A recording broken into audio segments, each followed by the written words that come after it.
Oi pessoal da 91, tudo bem? Hoje nós vamos comentar um pouco sobre a atividade que vocês tiveram que fazer de leitura da apostila. Vamos falar sobre estes assuntos tão importantes que vocês tiveram que ler e criar um resumo no caderno sketchbook. Vamos corrigir a questão também que ficou para vocês. Então, a partir de agora, por tempo indeterminado, vamos estar fazendo nossas aulas dessa forma. Estamos todos nos adaptando, mas é importante que vocês continuem a rotina de estudo de vocês e logo logo tudo isso vai passar e nós vamos voltar às nossas aulas de antes, certo? Então vamos lá. Semana passada eu deixei para vocês então uma tarefa lá no Positivo que era ler a apostila das páginas 7 a 15, né? Na página 7 era mais para a gente rever um pouco sobre cada artista participante da Semana de Arte Moderna, para a gente ver um pouco quem eram esses artistas, né? Que tipo de arte eles faziam, alguma característica sobre eles. E aí depois, a partir da página 8, vocês veriam mais sobre o compositor Heitor Villa-Lobos, que é uma figura muito importante para a nossa música. Lembrem que ele uniu a música clássica e elementos da cultura popular brasileira, mas principalmente da cultura indígena, por isso que ele era então também conhecido como índio de casaca.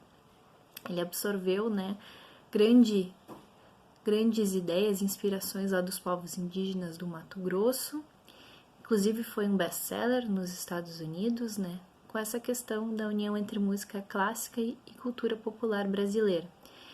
E aí a apostila vai trazer bastante sobre uma composição dele, que é as Baquianas Brasileiras, de 1930, em que vocês tinham que ouvir, inclusive, essa composição, que é essa aqui, ó.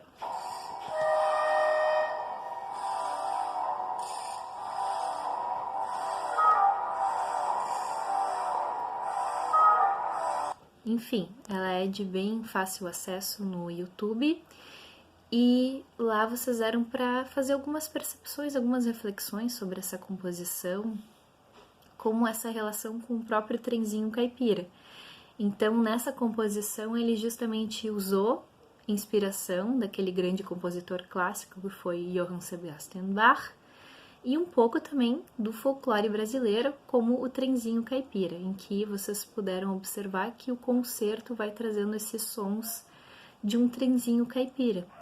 Então, é importante a gente lembrar do compositor Heitor Villa-Lobos, como esse grande compositor para a nossa história da nossa música, em que ele une a música clássica com elementos da nossa cultura popular brasileira.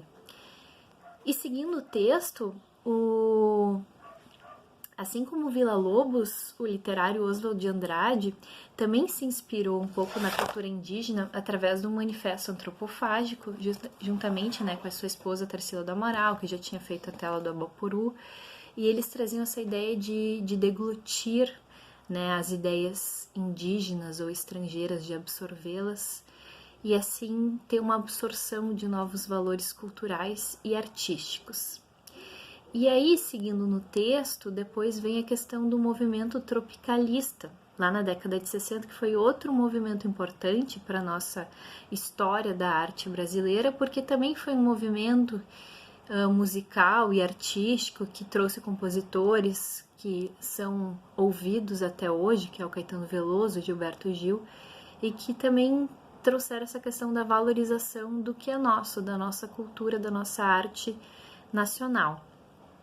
E aí, finalizando o texto, vocês têm lá na página 14, página 13, o Antropofagia no Mundo Digital, então, que é um game de um povo indígena que também vai trazer essas ideias mais atuais. Aí vocês podem usar lá o QR Code e jogar esse joguinho do povo indígena Kaxinawa.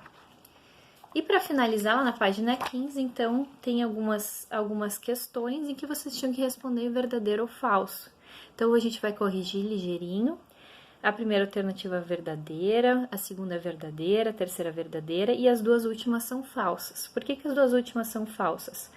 Porque a crítica de Monteiro Lobato aos modernistas e as vaias a Caetano Veloso era um festival de música na fase do tropicalismo. E a última é falsa também porque Villa-Lobos foi influenciado tanto por Bach quanto pela música popular e de origem indígena, certo?